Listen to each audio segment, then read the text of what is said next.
નમસ્કાર વિદ્યાર્થી મિત્રો, આજે આપણે આરઆરબી ગ્રુપ ડી ની જે નવી ભરતી આવી છે 2026 ની તેના વિશે ચર્ચા કરીએ. તો કે ભારતીય રેલવેમાં નોકરી મેળવવા ઈચ્છતા ઉમેદવારો માટે 2026 ની શરૂઆતમાં જે આરઆરબી ગ્રુપ ડી તો કે લેવલ 1 ની એક મોટી તક આવી રહી છે. તેની માહિતી જોઈએ તો કે રેલવે ભરતી બોર્ડમાં એ આશરે 22,000 થી વધુ જગ્યાઓ માટે નોટિસ બહાર પાડવામાં આવી છે.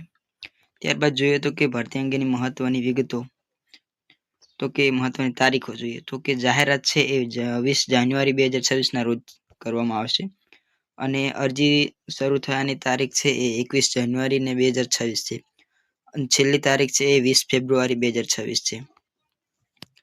પરીક્ષાની તારીખ તો કે હજી સત્તાવાર રીતે કોઈ જાહેર કરવામાં આવી નથી. પરીક્ષાની તારીખ તો પછી સત્તાવાર રીતે જાહેર કરવામાં આવતી હોય છે.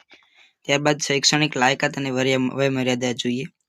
લાયકાતની અંદર માન્ય બોર્ડમાંથી ધોરણ 10 પાસ કરેલો હોવું જોઈએ. કેટલીક ટેકનિકલ પોસ્ટ માટે આઈટીઆઈ ની જરૂર પણ પડી શકે છે, પણ મોટા ભાગની જગ્યાઓ માટે 10 પાસ જ જરૂરી છે.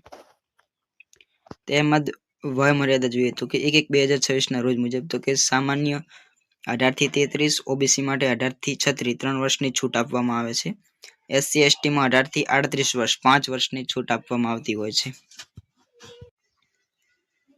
પસંદગીની પ્રક્રિયા જોઈએ તો કે નીચેના તબક્કાઓના આધારે તો કે સીબીટી પેજ કમ્પ્યુટર બેઝ ટેસ્ટ લેવાય છે 100 માર્કની, જે ઓનલાઈન પરીક્ષા હોય છે.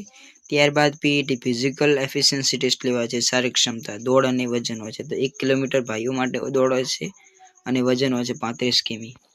ત્યારબાદ દસ્તાવેજ ડીવી થાય એટલે કે ડોક્યુમેન્ટ વેરિફિકેશન કરવામાં આવતું હોય છે. મેડિકલ ટેસ્ટ જે રેલવેના ધોરણો મુજબ તપાસ કરવામાં આવતી હોય છે.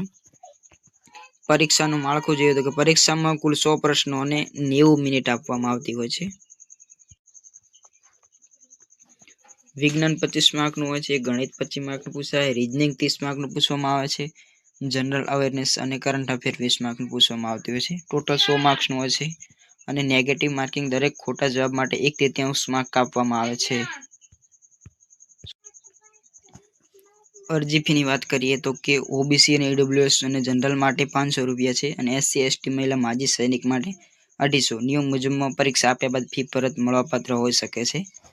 તો કે તૈયારી માટેની ખાસ સૂચના કે રેલવે બોર્ડ સલાહ આપે છે કે ઉમેદવારો તેમના આધાર કાર્ડને લેટેસ્ટ ફોટા અને 10મા ધોરણની માર્કશીટ મુજબ અપડેટ રાખવું જોઈએ, કારણ કે બાયોમેટ્રિક વેરિફિકેશન માટે તે અનિવાર્ય છે અને તે સત્તાવાર વેબસાઇટ rrbapply.government.in પરથી અરજી કરી શકશો.